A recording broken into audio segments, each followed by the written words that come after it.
Gilgaboo, Gilgaboo, Gilgaboo. Gullas Gaccan, brought to you by the Gaelic Broadcasting Committee. As fast am I, as falch eru gus Goll as Gaccan. Welcome to Goll as Gaccan. Bit of an eclectic mix for you on today's programme.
And that was Los Lobos with La Bamba, and a great way, I think, to start the show.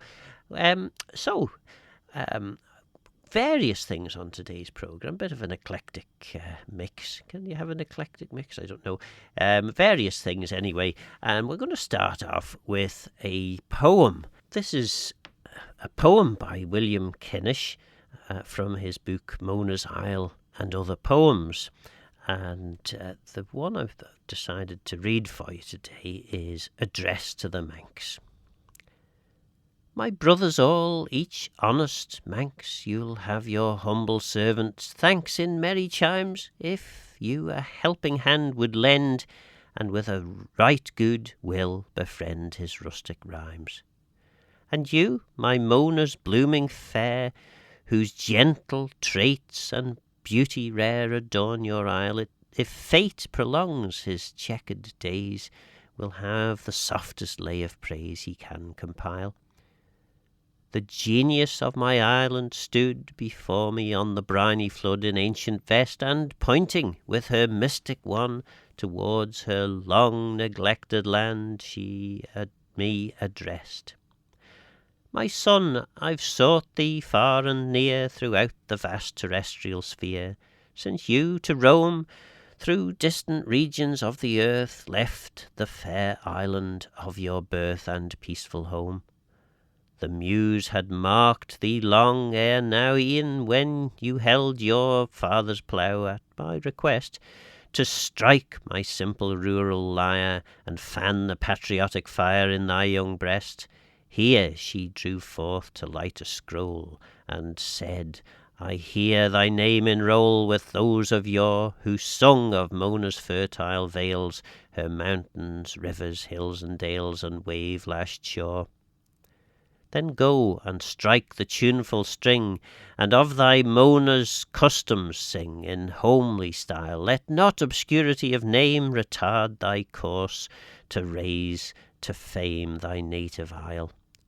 Thus her kind dictates I've obeyed as far as in my power laid, and now I sue protection in her mystic name to keep alive the magic flame, Manxman, from you. And should a stimulating glow within your generous bosoms flow towards your bard, how deeply would his bosom feel, and he his renovated zeal would labour hard, whilst he can wield a grey goose quill and willing hand, though scant in skill, and ne'er will pause to strike with ecstasy of heart the highest note verse can impart in Mona's cause. Now, to conclude this short address, I wish, dear Manxman, to express and finish that I am,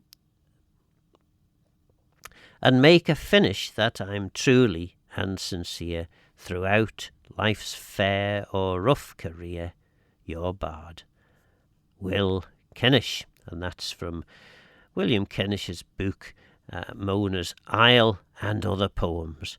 And that poem was entitled Address to the Manx. So I hope you've been suitably addressed by that. She keeps a Moet Chandon in a pretty cabinet. Let them eat cake, she says, just like Marie Antoinette. Building a remedy for Khrushchev and Kennedy. At any time, an invitation you can't decline. Caviar and cigarettes, well versed in etiquette, extraordinarily nice. She's a killer queen, gunpowder gelatine, dynamite with a laser beam, guaranteed to blow your mind. Recommended at the price, insatiable and appetite. Wanna try?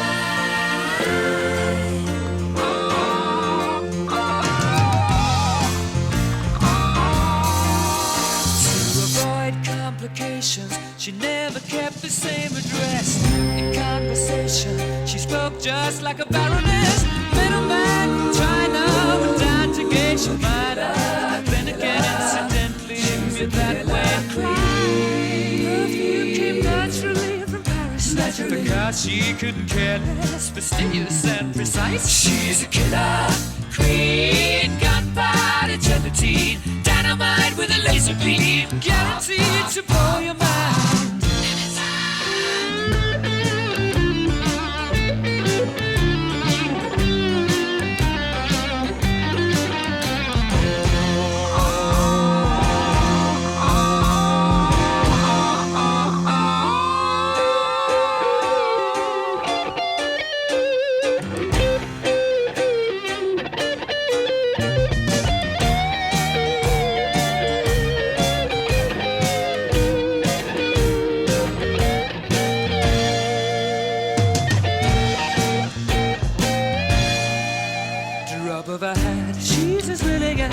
Playful as a pussycat, momentarily out of action, temporarily out of gas. You're absolutely dry.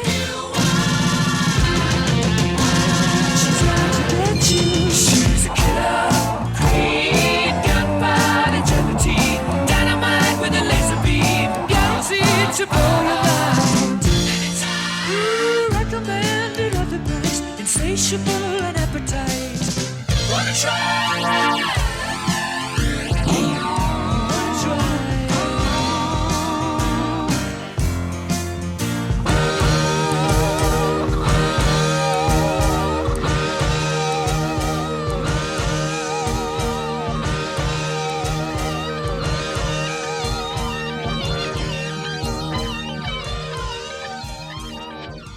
So that was Queen with Killer Queen, and a grand piece of music it was too. Anyway, let's find out a bit more about William Kinnish. So those of you who don't know, William Kinnish was a Manxman, obviously, born in 1799 and died, I think it's March 19th of 1862.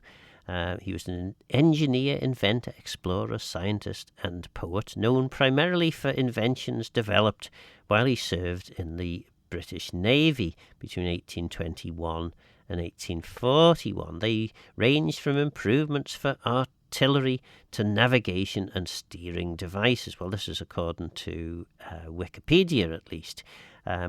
He's probably better known in the Isle of Man for his poetry, and obviously we've heard one of his poems earlier there. After retiring from the Navy, Kinnish worked as a school teacher on the Isle of Man, but in 1849 he migrated to the United States of America for more opportunities. He began surveying gold lands in Colombia, South America, for firms based in New York City, and in 1855 he completed a report on a potential river aqueduct or canal across the northwest isthmus of present-day Colombia using the Atrato River and emptying into Bahia, Humboldt, Choco, and the Pacific Ocean. That year, Congress approved a joint military expedition of a U.S. Navy and Army party to explore this, and Kennish acted as their guide. He later died in New York, and there is a rather excellent Fallion Films version of the life of Kinnish, enacted. I think it was in the Currachs, some of it anyway. Very, very entertaining it is too. So Kinnish was born in the parish of Mackald in the Isle of Man, in a cottage at Cornay on the Douglas to Ramsey Road. His parents were farmers, and he learned farming from his father. He grew up speaking Manx as his first language. He knew very little English until after he became a seaman in the Royal Navy at the age of 22. He learned English and rose to the rank of master carpenter by the time he was 27. In October 1826, he married Mary Bifford of Gillingham in England. Between 1827 and 1832, while in service at the Royal Navy, he invented a method for concentrating the fire of a broadside, for improving the aiming of naval artillery. Other inventions included a fuse for a shell and a system for floating naval artillery to shore for land use. He invented a marine theodolite, which was a key element of his improved method. He proposed the practice of painting naval vessels grey to reduce the distortion and decay caused by solar radiation on black painted timbers. He also worked on creating an artificial horizon for navigation, an automated depth-sounding instrument, a method of drowning the magazine of a ship of war, an hydraulic ventilator, and a hydrostatic diving machine, of all things. So he was a busy lad, was William Kinnish. Everyone's changing, I stay the same. I'm the solo cello outside a chorus. I've got a secret, it's time for me to tell it. You've been keeping me warm to sweet beginnings and bitter endings. In Coffee City, we borrowed heaven. Don't give it back, I've never felt so wanted. Are you taking me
Don't give it back.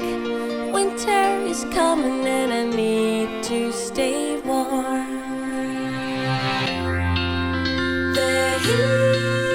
The heat of summer sunshine, I miss you like nobody else. In the heat of summer sunshine, I kiss you and nobody knows. In the heat of summer sunshine, I miss you like nobody else. In the heat of summer sunshine, I kiss you and nobody needs to know. Sunshine. So that was The Cause with some summer sunshine. And we were talking about William Kinnish earlier in the programme, and well, throughout the programme so far, and it would appear that the Wikipedia entry that I indulged you with, or you indulged me with earlier, was taken primarily from the book Manx Worthies by A.W. Moore. And some of the elements that didn't make it into Wikipedia include the following. Let's have a look now. Yes, about 1840, Kennish retired from the Navy and settled at Ballasalla, where, to while away the tedium occasioned by the abandonment of his scientific pursuits, he took to composing poetry. This poetry is, as its author remarks in his preface, distinctly rude. And when he says rude, I think it's more, well, I don't know what he means, but he doesn't mean rude in the way we would say. But it portrays many of the most characteristic Manx customs and superstitions with truth and vigour. In 1845, he became a schoolmaster, announcing his intention of doing so as follows. William Kinnish, R.N., author of the method for concentrating the fire of a ship's broadside and other mathematical and mechanical inventions now in use in the British Navy, also of Mona's Isle and other poems, begs to inform his countrymen of the south side of the island that he has taken charge of the parochial school at Ballasalla, where he intends teaching. The list of subjects which he proposed to teach was a truly ambitious one, and yet, at the same time, he was able to make a survey of the Manx coast for the British government, together with a plan for a harbour of refuge. To form this harbour, he proposed to join the mainland and the Calf by way of the Thusla and Kitterland islets, and to throw out a breakwater from the Calf towards Spanish Head. So certainly bold ambition. In 1849, he emigrated to America in search of a larger field for the exercise of his talents, and he came to have speedily, or seems to have speedily, obtained congenial employment in exploring the auriferous tracts in New Grenada. And we heard a bit about those earlier. He, a really important Manx figure, which not as many people know about as perhaps ought to. And his poems that he describes as rude are excellent poems and well worth dipping into if ever you get a chance. And you can get that chance by looking at isleofman.com's Manx Notebook. And that's a great source of all things Manx, really, so have a look in there. Next up, we have Carol King with It's Too Late.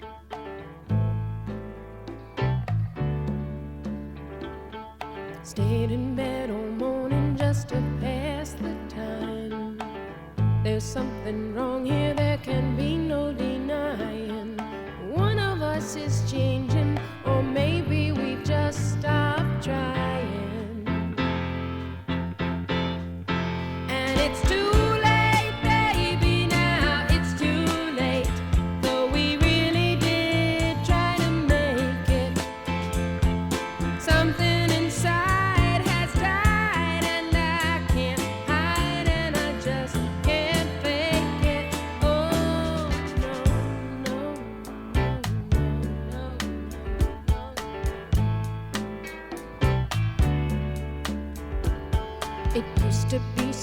easy living here with you. You were light and breezy, and I knew just what to do. Now you look so unhappy, and I feel like a fool. And it's too late, baby, now it's too late. Though we really did try to make it. Something inside has died, and I can't hide, and I just can't fake it. Oh, no,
there'll be good times again for me and you, but we just can't stay together, don't you feel it too? Still, I'm glad for what we had and how I once loved you. But it's too late, baby, now it's too late. Though we really did try to make it. Something inside has died, and I can't hide, and I just can't fake it. Oh, no, no, no, no, no.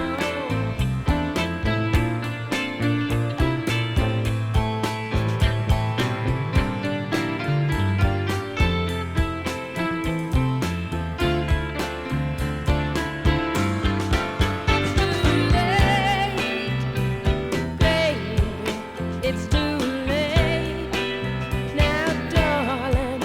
It's too late.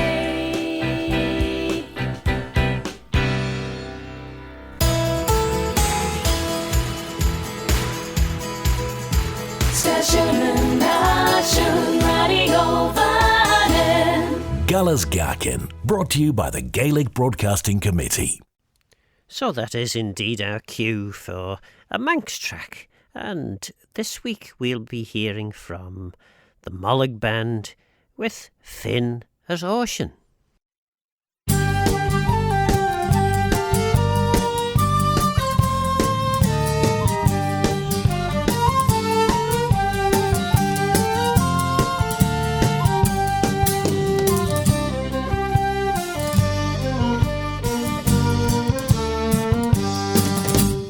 I've been as ocean, not the hell. La la la, la la la. There's such a tree, there's more.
And that was the Mollig Band there with Finn as Ocean. And for those who have often pondered what the words for that song are, these are as described in Manx Ballads in 1896 by A.W. Moore.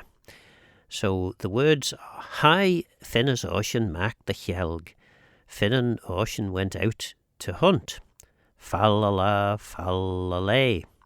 Les shejak train as Mordi Elg, with a noble train of men and dogs. Harau on Dunya slew na kid, not less in number than 100 men. Or literally, there wasn't one man less than 100. That's how the Manx is translated. Directly translated. Koji habu the rau na lied. So swift of foot and keen, none were there like. Leis feeden ku esh hired mach. Leis feeden ku esh hired mach. With scores of band dogs fierce they sallied forth. Leis trud slew as corn the yenu crach. Crach is a great word to basically to destroy or make a mess of things. So with over hill and dale, much havoc for to make havoc. That's the word. Crach is havoc. So trud slew as corn the yenu crach. Cadla the cuden. Oh no, Gamelistel. Quoi degad eg tai ach ori beg. Quoi degad eg tai ach ori beg. Whom they left they then at home, but youthful Ori, or little Ori in the Manx. Cadla the cune fo sgadun chreg. Cadla the cune is sleeping calmly or quietly, fo sgadun chreg, and under the shadow of the rock. And then sledden 3 feed quillion, sledden 3 feed quallion egg, gus and then slew. So full 70 greyhounds with their whelps they left. Now this is where it gets exciting. Where are we? Yes. Les 3 feed quallion the Gaccan moo doet in nin fin as ons cred as curry. So with 70 lovely maidens, young and fair, and many old dames to attend the young, Cys iawmad nish cullin ori doet in ocean, Kjol myrde leis falta ching chodden gus a chlei. So where were we now? Oh yes. Says Finn's fair daughter in disdain and scorn, how on young Ori shall we be revenged? Says Ocean's daughter, fast to the harrows we will tie his hair. As Kermod Isle gus a chas habu. Gosh, that's a bit much. And to his nimble feet we'll set a train of fire. Goodness me, they were a bit harsh, these fellas, weren't they? So that's some of the words from the Finn and Ocean song that you have just heard from the Mollig Band.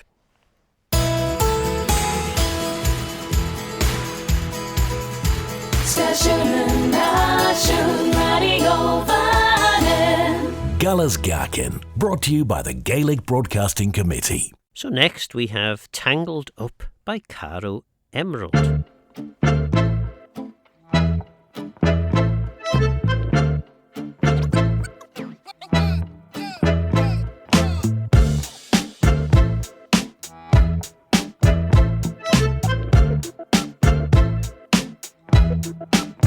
I took the perfect avenue down the road to both of you. Did I go Dutch? This is too much. With all the money in the world, you could never buy this girl quite enough. It will be tough. If romancing me with neons is something you should do, make the letters bright and luminous and blue, and get me waking up, shake it up, tangled up. You could be waking up, make it up, tangled up. You can't be faking it, making it from my love. With all its tragedy, don't get me tangled up.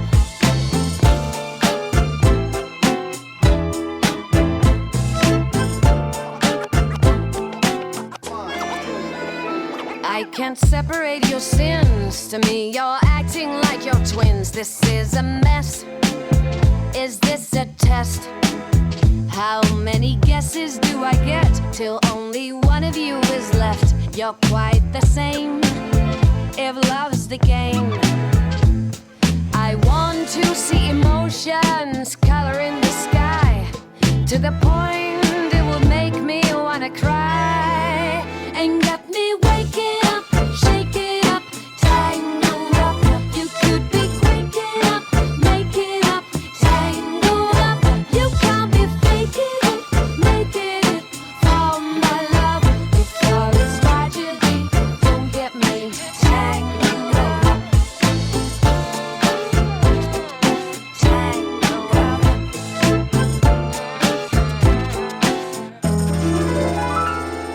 Treating girls like a yo-yo is a no-no of a monumental kind.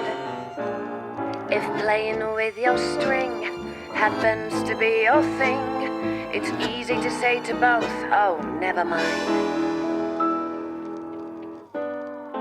And get me waking up, shake it up, tangled up. You could be waking up, make it up, tangled up. You can't be faking it, making it from my love. If all it's tragedy, don't get me tangled up. Tangled up. Tangled up. Tangled up. Tangled up. That was Caro Emerald with Tangled Up. Galla's Gaccan, brought to you by the Gaelic Broadcasting Committee. So we're just having a look now at some of the second Manx scrapbook from WW Gill. And this is the chapter 4, Divinations and Observations. Other Customs and Beliefs. This section is titled. On the morning of a wedding, it was a custom for young men to climb a neighbouring hill, Cronk Shamak in Lazair, or Cronk Sumach, I think it might be, and Slúchen Goll in Lonnon. Slúchen or Slúchen, I'm not sure about that one. Chen would make more sense in Lonnon, anyway, are two which have been specified to me in this connection. This is W.W. Gill talking. So once they've climbed the hills, they blow cow horns as long as their breath held out. This horn blowing was a feature of some of the wren processions. The original intention of the wedding day performance was, perhaps, less to announce an important occasion or to vent high spirits than to ward off fairies, since the same music was performed on the morning of the 12th of May, Old May Day, to prevent their stealing children, according to Moore. Rhoda says it was done on May Eve, which is more probable. Aubrey says at Oxford the boys do go blow cow horns and hollow caxes all night on May Eve. That was done in Germany, also according to Grimm. Next we've got Stand and Deliver with Adam and the Ants, of all people. Stand and deliver!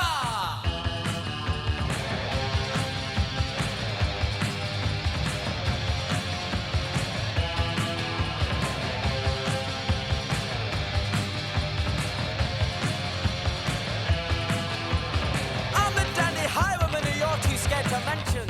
I spend my cash on looking flash and grabbing your attention. The devil take your stereo and your record collection. The way you look, you'll qualify for next year's old age pension. Stand and deliver your money or your life. Try the mirror, a bullet or a knife. I'm the dandy highwayman, so sick of easy fashion. The clumsy boots pick up ropes that people think so dashing. So what's the point of robbery when nothing is worth taking? It's kind of tough to tell a scruff the big mistake is making. Stand and deliver your money or your life. Try the mirror, a bullet or a knife. And even though you fool your soul, your conscience will be mine. Oh, mine.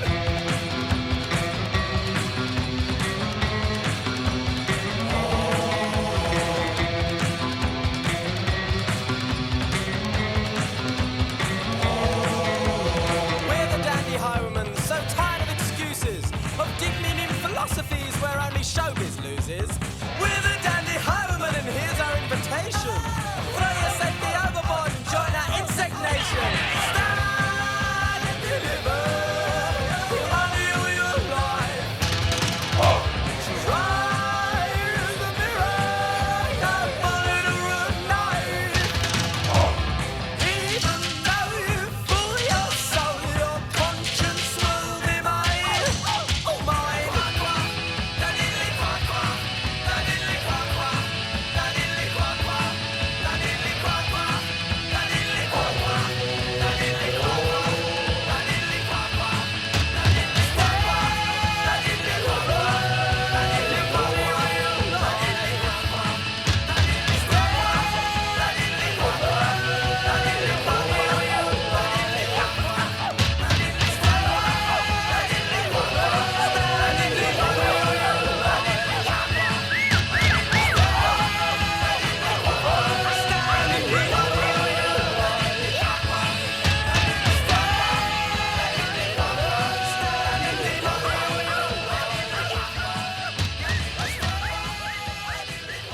Galla's Gaccan, brought to you by the Gaelic Broadcasting Committee.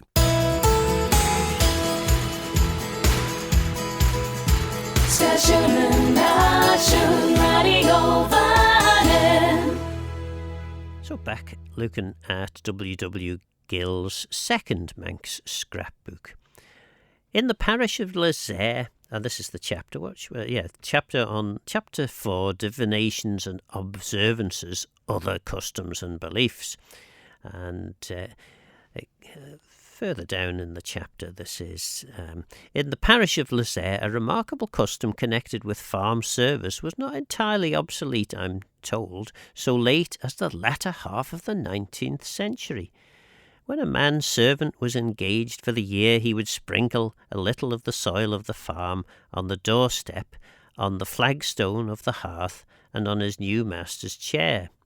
Sometimes the soil was first mixed with ashes from the hearth.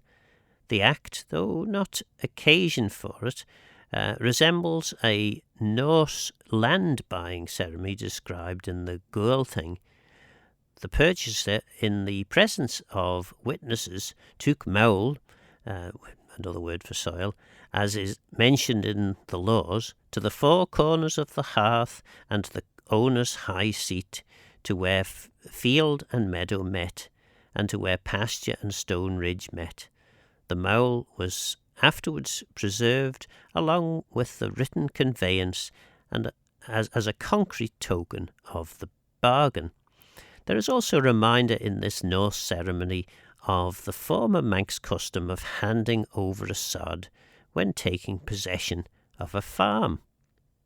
The same respect for the controlling centre of the estate figured in the old method of giving notice to leave. When a farm servant wished to do this in the absence from home of his employer, it was prescribed that he should repair with a witness to the usual place where the master or mistress did sit, at the hearth, or at meat, or the door where they usually enter. His verbal warning given at these spots satisfied the requirements of the law. So hard luck if you weren't there. And then the first making of the broth by the newly married woman in the husband's house signified that she had taken up her position and duties in the home. Exactly the same observance has been found among the Hausas of East Africa, of all places. So that's some interesting, if not entirely PC, pronouncements from WW Gill's second Manx scrapbook. Well, I don't think it is too late, but Carol King seems to think so. It's too late. Stayed in bed all morning just to pass the time. There's something wrong here, there can be no denying. One of us is changing, or maybe we've just stopped trying. And it's too late, baby, now it's too late. Though we really did try to make it. Something inside has died, and I can't hide, and I just can't fake it. Oh, no, no, no, no.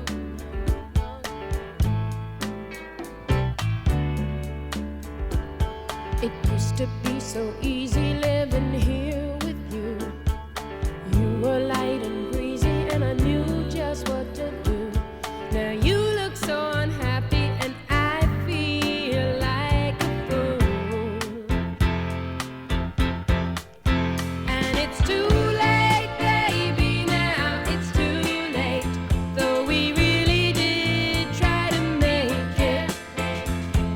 Something inside has died, and I can't hide, and I just can't fake it. Oh, no, no.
There'll be good times again for me and you, but we just can't stay together, don't you feel it too? Still, I'm glad for what we had and how I once loved you. But it's too late, baby, now it's too late. Though we really did try to make it. Something inside has died, and I can't hide, and I just can't fake it. Oh, no, no, no, no, no.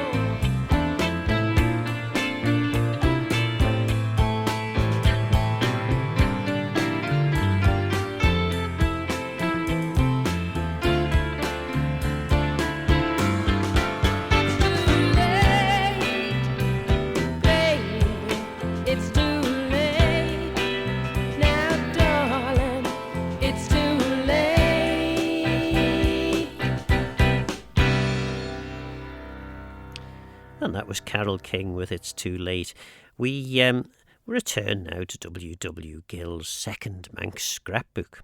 So then we move down WW Gill's chapter on divinations and observances. This is from the second Manx scrapbook, to a section rather excitingly titled Foretokens of Misfortune.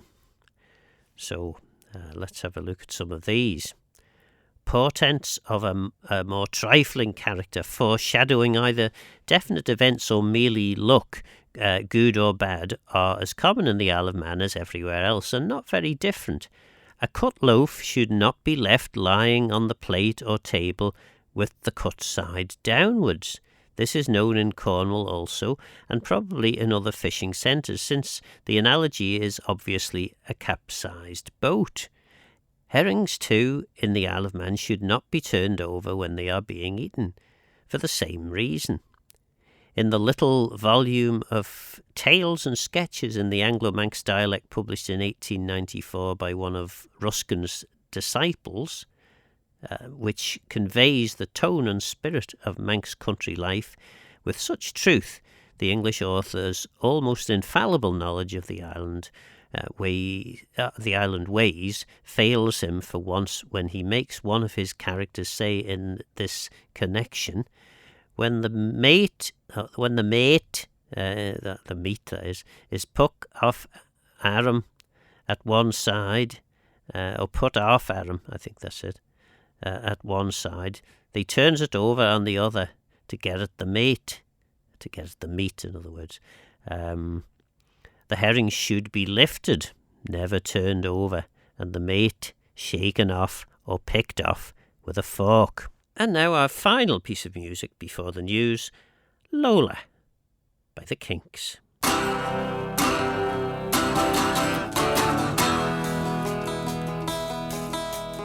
met her in the club down in Old Soho, where you drink champagne and it tastes just like cherry cola. C-O-L-A cola.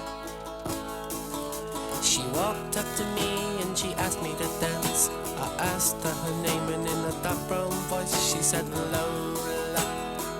L-O-L-A Lola. Lola.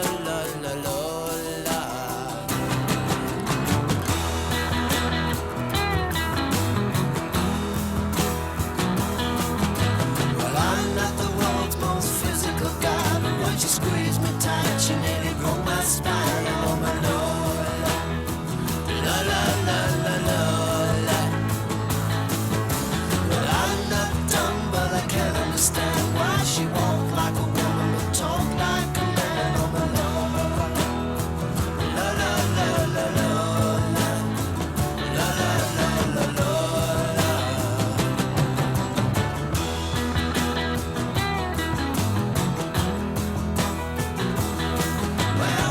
Champagne and danced all night under electric candlelight. She picked me up and slapped me on the knee, said, "Little boy, won't you come on with me?" Well, I'm not the world's most passionate guy, but when I looked in her eyes, well, I almost fell for my Lola. Lola, Lola, Lola, Lola, Lola, Lola.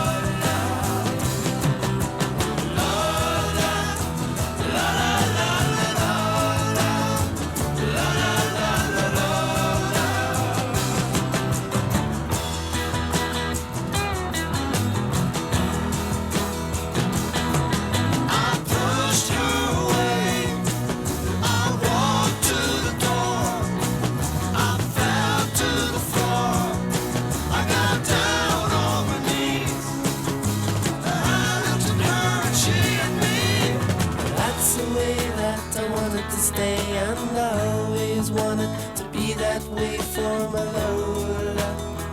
Lola, Lola, Lola. Girls will be boys and boys will be girls. It's a mixed up, muddled up, shook up world except for Lola. Lola, Lola, Lola. Well, I left home just a week before, and I'd never ever kissed a woman before. Smiled and took me by the hand and said,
Gaccan, Gaccan, brought to you by the Gaelic Broadcasting Committee.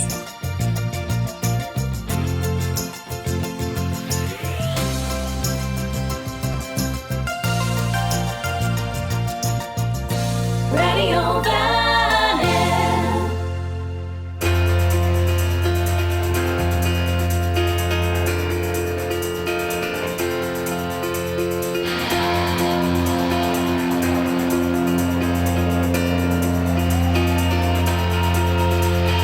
Hell is gone and heaven's here. There's nothing left for you to fear. Shake your ass, come over here. Now scream. I'm a burning effigy of everything I used to be. You're my rock of empathy, my dear. So come on, let me entertain you. Let me entertain you. Life's too short for you to die, so grab yourself an alibi. Heaven knows your mother lied. Mon cher, separate your right from wrongs. Come and sing a different song. The kettle's on, so don't belong. Mon cher, so come on, let me entertain you. Let me entertain you. Look me up in your yellow pages. I will be a rock of ages. See through fats and your crazy faces, yeah. Little Bo Peep's lost his sheep. He popped a pill and fell asleep. The Jew is wet, but the grass is sweet, my dear. Your mind gets burned with the habits you've learned, but with a generation that's gotta be heard. Get tired of your teachers and your schools are drag. You're not gonna win, they'll like your mom and dad. So come on, let me entertain you. Let me entertain you. He may be good, he may be out of sight, but he can't be here, so come around tonight. Here is the place where the feeling grows. You gotta get high before you taste the love. Come on.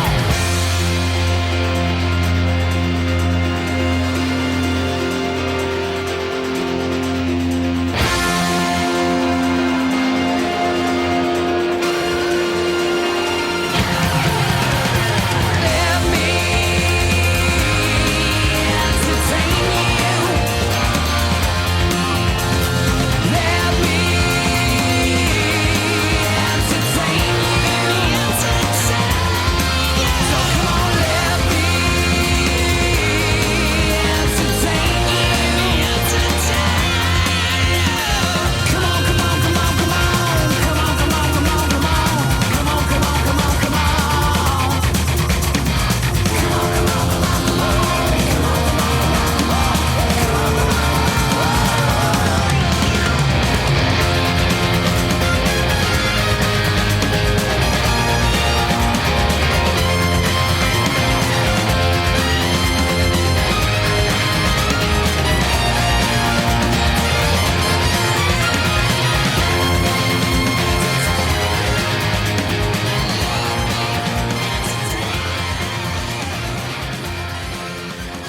And that was Robbie Williams there. Cracking way to start the programme. Let me entertain you, and I hope I'm just about, anyway, managing that. And I'm sure I heard them saying it like that. And that's nonsense. Never heard it like that at all. Well, this'll have to be one of those for Kane's place names campaign, don't you think? Well, if herself says that it's time for a Kane's place name, it must be time for a Kane's place name. I haven't got anything particular to talk about this week, but we've not been to Bride for a while, so I thought we'd have a look down at some of the Bride place names, and there's loads of Ballas. In fact, I would say probably about a quarter of them are Ballas. But there's also an interesting one, the Bahama Bank, possibly in Manx, in 1673, it suggested in Manx names, Bahama bank. And it's suggested by Neen, at least, this is probably a foreign name, also called the Rig, or possibly the Ridge by the fishermen. And that, of course, is about 6 miles east of Ramsey. And then we've got, well, yes, I'll go through some of these ballas. Ballabeg. Ballabeg is the little farm, and there's lots of Ballabegs around the island, but only one really rather excellent one, and that's, of course, in Arbury. And then we've got Ballacallow, which is Callow's farm. You've got Ballacamain, which is Camain's farm. Ballacash Bank, actually. And this is a sandbank off the Point of Ayr. A.W. Moore suggests in his Manx names that the bank takes its name from the farm Ballakesh. And Ballakesh is, of course, it's actually Ballacouch. Probably it was originally, and if you go back far enough into the records, that's what appears to be the case. So Couch or Cewish's farm. And sometimes McComish. The surname became later Kamesh and Kamesh. So it could have been that. We've skipped over several ballads. Let's have a look at a few of them. Ballaherd, the farm of the Heights. Ballagenya, Balyanageniach would have been the original Manx. The farm of the Sands. There'll be lots of those down the north, I guess. Ballacrega, Balyanacrega, the farm of the Rock. Ballakillia, the farm of the church, or the place near the church anyway. And then what have we got? Ballalurga, Balya Nulyagi, the farm of the slope, is the suggested name there. And then we've got Ballamoor, which is the big farm. There's loads of named farms. Ballatrummon is another one, probably from the Trammantries, the fold or the farm of the Trammons or elders. Ballaver, that's an interesting one. Balya Ver, the farm of the road, on the ancient road leading to Kirkbride Church, apparently. And Ballaverk is Mark's farm. Ballavarkish, another sort of Mark or possibly Saint Mark's farm. Mark's farm takes its name from an ancient church here dedicated to St Mark's, which has now disappeared, according to Neen. And what else have we got? Ballawannel. That's a nice one, Ballawannel. And Ballawannel probably comes from Balya Machwanel, Machwanel or Machonald, and that, of course, became Cannell. So it's effectively Cannell's farm. And this is a nice one. We'll finish with this one, shall we? The last of the ballas, Ballayoneg, Ballayoneg, and that appeared in the Diocesan Register in 1737, according to J.G. Neen, as Ballajohn Egg. So Balya John or Ewan, Egg is son, is young. So the son, the farm, of young Ewan or young John. Lots of interesting ballas down in Bride. Station and nation riding over Galas Gaccan, brought to you by the Gaelic Broadcasting Committee. And we're going to hear now from Status Quo, I think it is. Let's just, yes.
If you want to, turn me on to, oh, anything you really want to, turn me on to your love, sweet love. Come on, sweet Caroline, you're my sweet Caroline. You know I wanna take you, I really gotta make you. Come on, sweet Caroline, take my hand, together we can rock and roll.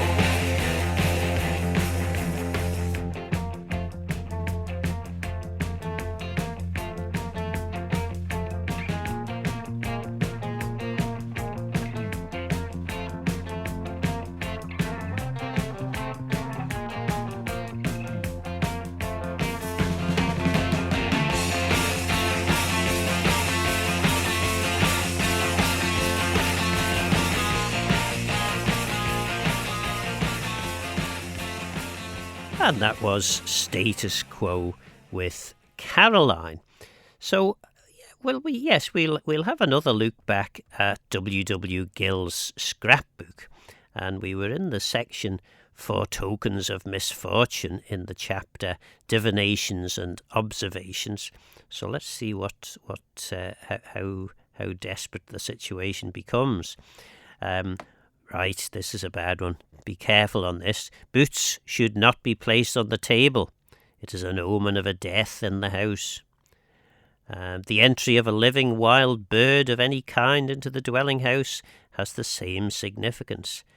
I'm guessing that's apart from hens, because I know hens used to be regularly spotted in the kind of the main room of the house or the farm kitchen. And then the stranger or flake of soot on the bar of the grate is an infallible token of a coming visitor, according to Manx housewives. And then to kill the small black outdoor beetle called a greg or carrig is, as in England, certain to bring rain, and hence in an accident which is avoided so far as possible. Or is an accident, I should say. For an account of a deliberate sacrifice of the Craig, see page 285. We'll maybe get to that another time. So then the final one for this section.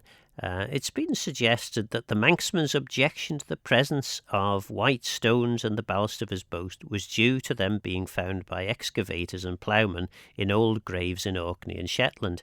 However, the objection is based on the ground that they are symbolic of white waves and consequently or of rough weather, and this perhaps lies at the bottom of the Manx superstition also. Anyway, time for another piece of music now, and our next piece of music, we had Status Quo. Who's next? Yes, this is a piece of Irish music, and it is Ban Uday Hall, and that's the something woman, yonder something woman. I'm not sure what Uday is, but I'll have a look at that and maybe have it for you by the time the song is finished.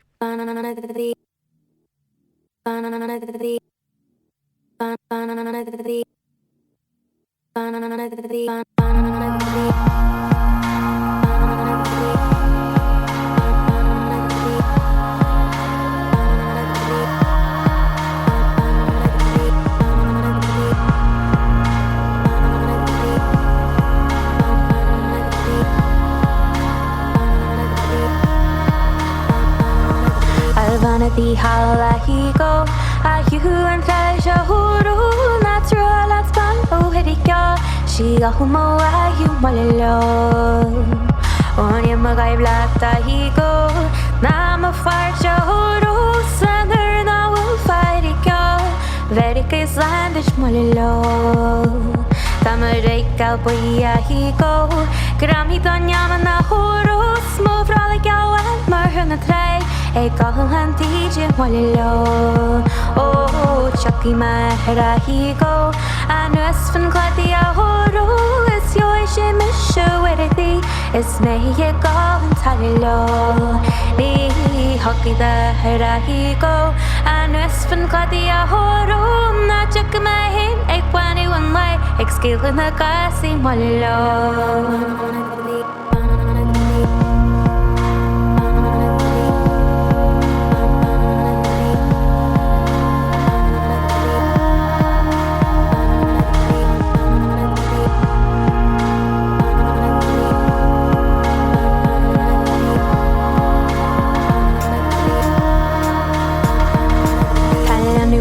Mahigo, again she rekia horo is landu ala overika, again the day he molilo.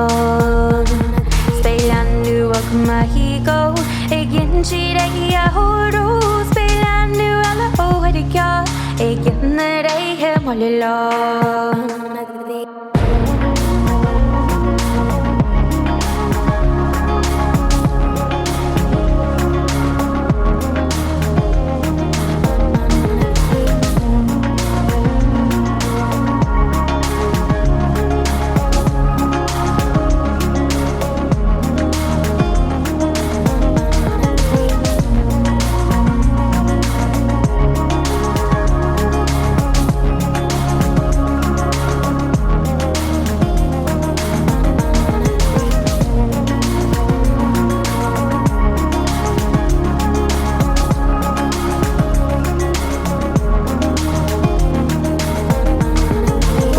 Han va maga higo ara hasuta horo baby higo ohenika is fanya ki kwanye pollo tormo vanar ta higo answer mo ara horo is banar tala ohenika e kahmo kwanye pollo.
And that was Ben Uday Hall, which is basically the translation is a woman over there.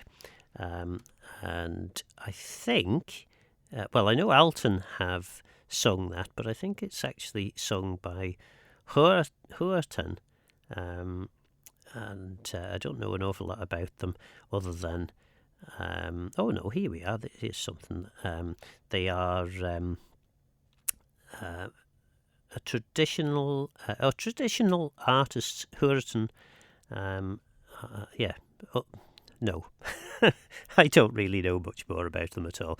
Anyway, that's that.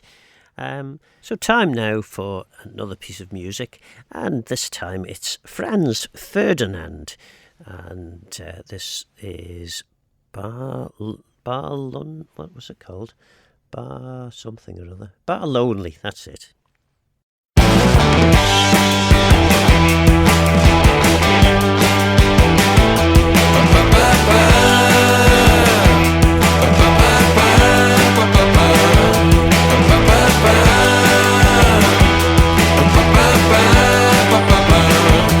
It's hard to get out. It's hard to get out when it's so dark. Hard to look out. It's uncertain, but the curtain won't draw itself. Ba-ba-ba-ba-ba-ba-ba. Where can you go when no one knows your name? No one's glad that you came. Far lonely, it's so close. It's on the corner of the Golden Guide. You know the owner and he knows which shot is the usual for you. The memories he will remove from you. You'll be taking everything you can lose by the end of the night. Of the night. Of the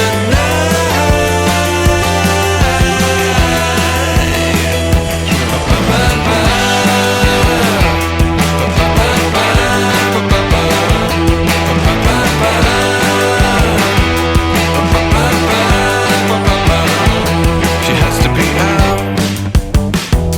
She has to be out until the end. Has to stay out. She's uncertain, but the curtain might draw itself. Ba-ba-ba-ba-ba-ba-ba. Where can she go when no one knows your name? No one's glad that you came. Far lonely and so close. It's on the corner of the Golden Guide. You know the owner and he knows which shot is the usual for you. The memories he will remove from you. He'll be taking everything you can lose by the end of the night. By the end of the night. By the end of the night. There'll never be an end to the night.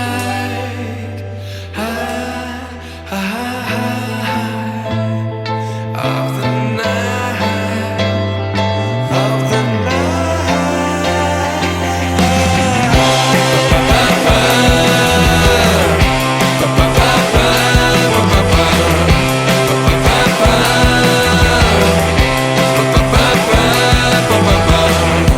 It's hard to come home. It's hard to come home when it's so dark. Hard to come home. It's uncertain, but the curtain fell when you were away. Another rain-bringer, and one belonging exclusively to the Isle of Man, was a man who, up to 4 or 5 years ago, went around the island with a piano accordion. It was commonly said and believed that his arrival in a town would shortly be followed by wet weather. The first time I heard this, as a matter of detail, I overheard a woman make the remark in a Douglas street.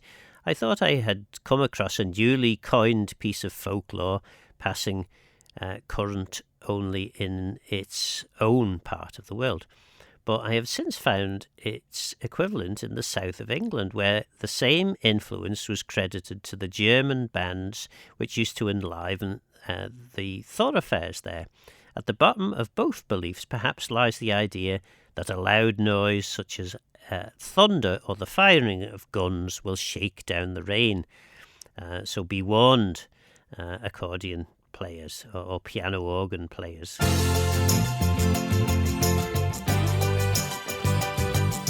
Gaccan Gaccan, brought to you by the Gaelic Broadcasting Committee.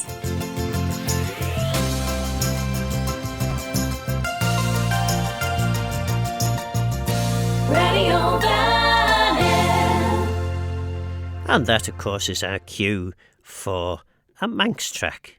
And it is an opportunity for you to move back the tables and chairs in the kitchen, because you're going to have a great opportunity to jig and dance about to Chase the Ace by MacLear.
Gallas Gaccan, brought to you by the Gaelic Broadcasting Committee. I was following the eye, was following the eye, was following the eye, was following the eye, was following the eye, was following the eye, was following the eye, was following the eye, was following the pack, all swallowed in their coats, with scarves of red tied round their throats to keep their little heads from falling in the snow. And I turned round and there you go, and Michael, you would fall and turn the white snow red as strawberries in the summertime.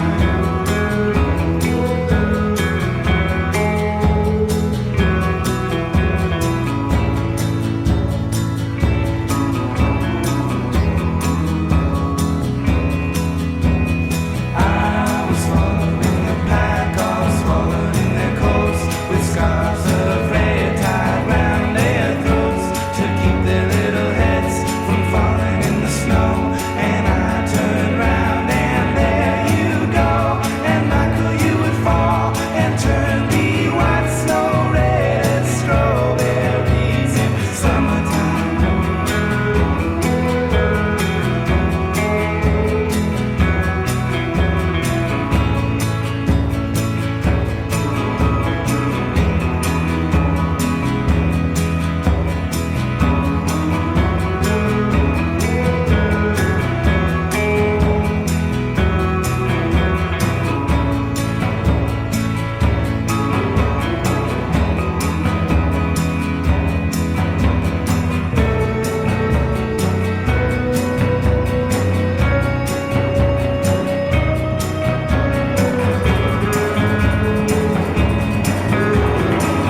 I was following the pack, all swallowed in their coats, with scarves of red tied round their throats to keep their little heads from falling in the snow. And I turned round and there you go, and Michael, you would fall and turn the white snow red as strawberries in summertime. And that was the Fleet Foxes, that's them. The Fleet Foxes with White Winter Hymnal. Hopefully not too much white winter about at the moment, but wonderful track, that one of my favourites. Particularly enjoy listening to those boys. Anyway, we'll return briefly to our look at WW Gill, and this is the chapter in his second Manx scrapbook entitled Divinations and Observations, and we're in the section described as Foretokens of Misfortune. And there's a couple of bits down here in relation to fishing. As in many lands, the parson is unlucky to encounter by a man on his way to the fishing. His presence in a boat is unwelcome, notwithstanding the pleasure taken in Parson Gale's company by Tom Baines and his men in T. Brown's poem of Betsy Lee. This instance must be considered as a special tribute to the affection in which Parson Gale was held, and when such exceptional cases have occurred in real life, it has been due to the minister's personal popularity having triumphed over the ominous colour of his cloth. Certain rare members of the clergy have indeed been reckoned lucky passengers to carry in a fishing boat. When the fishing fleet was leaving harbour for northern waters or the southwest of Ireland, the next two crews after the second were accustomed to lash their boats together so that neither should be the fatal third. For local fishing, it was not thought necessary to take this precaution, and an illogical one in any case, adds W.W. Gill. To prevent there being a third boat, the two which followed the first should have been united, unless the two which were bracketed third were expected to halve the bad luck. But that was not the case. It was understood that there was no third boat when two went out at the same time. It would be interesting to hear the origin of this belief in the fatality of a number, which is otherwise almost universally lucky, in the British Isles. Although for we know how strongly the British soldier in the European war objected to being the third to light his pipe or cigarette from the one match. Well, I didn't know that, but anyway, so that's obviously was known to WW Gill. In modern Greece, however, 3, which in old times was lucky, is now universally unlucky. So there we have it. So time for another piece of music now, and we've gone for Please, Please, Please with Sabrina Carpenter.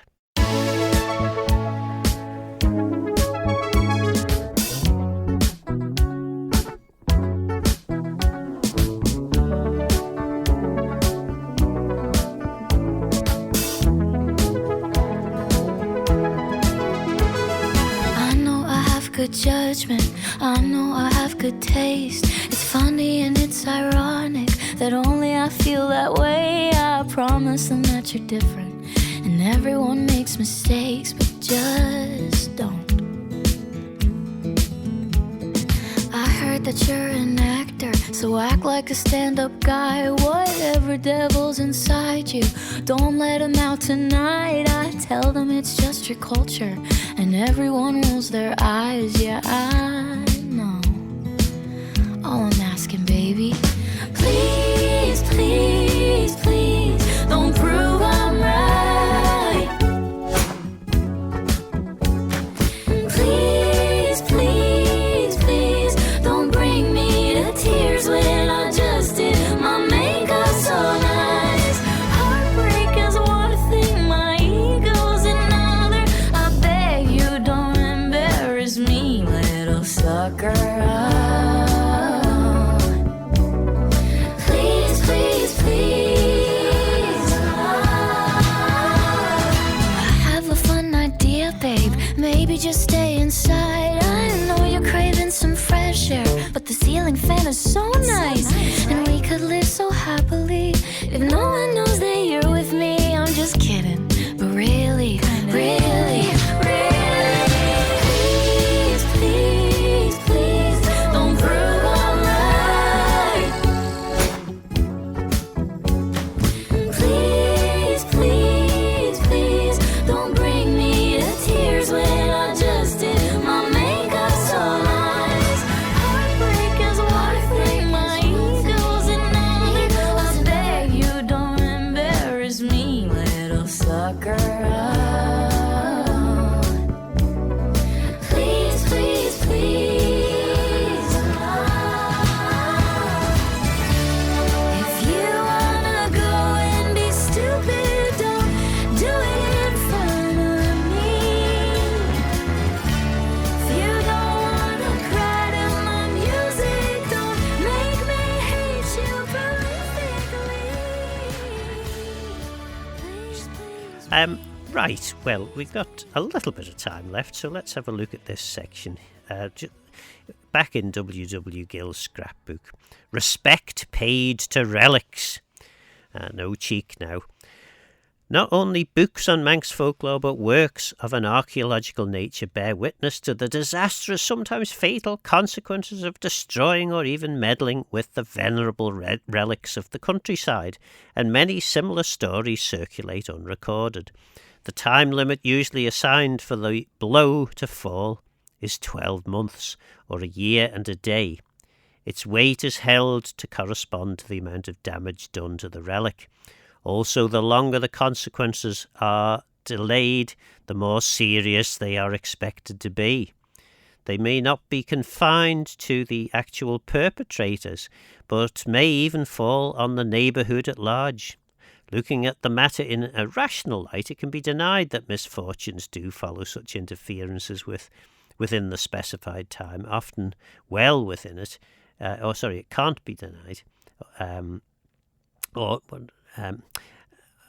But are they greater than the normal amount of trouble which every man has to expect in any given period? W. Gill obviously doesn't believe in these matters. Such things are not reducible to statistics. Admittedly, the tales grow more dramatic as they travel, and one will reproduce itself in several places. But I should not care to say that there is nothing at the bottom of the belief. Oh, so he's being persuaded then. It would be difficult to state precisely who or what is supposed to avenge the destruction of the relic. Fairies, that is to say the souls of the dead, might be deemed guardians of the tumuli, the old thorn trees and the elder bushes, but they could not very well be held responsible for the walls of the ancient chapels. Well, there we go. Let's see, what have we got next? Oh yes, another of my favourites. I've stacked the programme with my favourites this week. Wild West Hero by Electric Light Orchestra. Wish I was, the Wild West hero.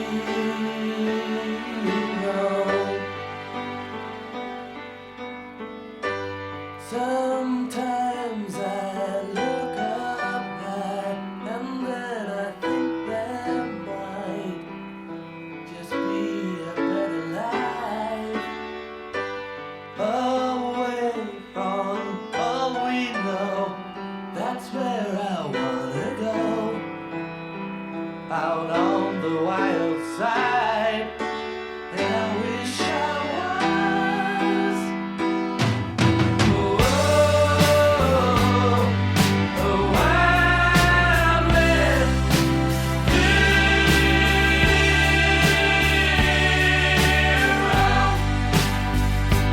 Ride the range all the day till the first fading light.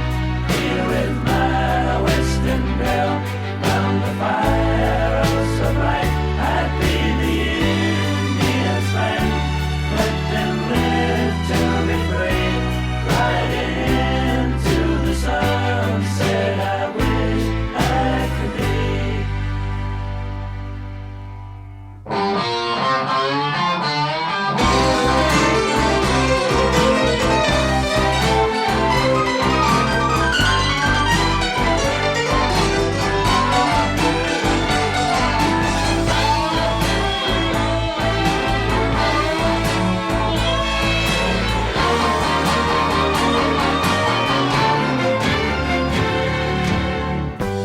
I'd ride the desert sands and through the prairie lands, try to do what's right. The folks would come to me, they'd say we need you here. I'd stay there for the night. Oh, I wish I was. Oh, a wild west hero. Ride the range all the day till the first fading light. Be with my western girl round the fire, oh so bright. I'd be the Indian's friend. Let them live to be free. Riding into the sunset, I wish I could be.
And that was ELO with Wild West Hero.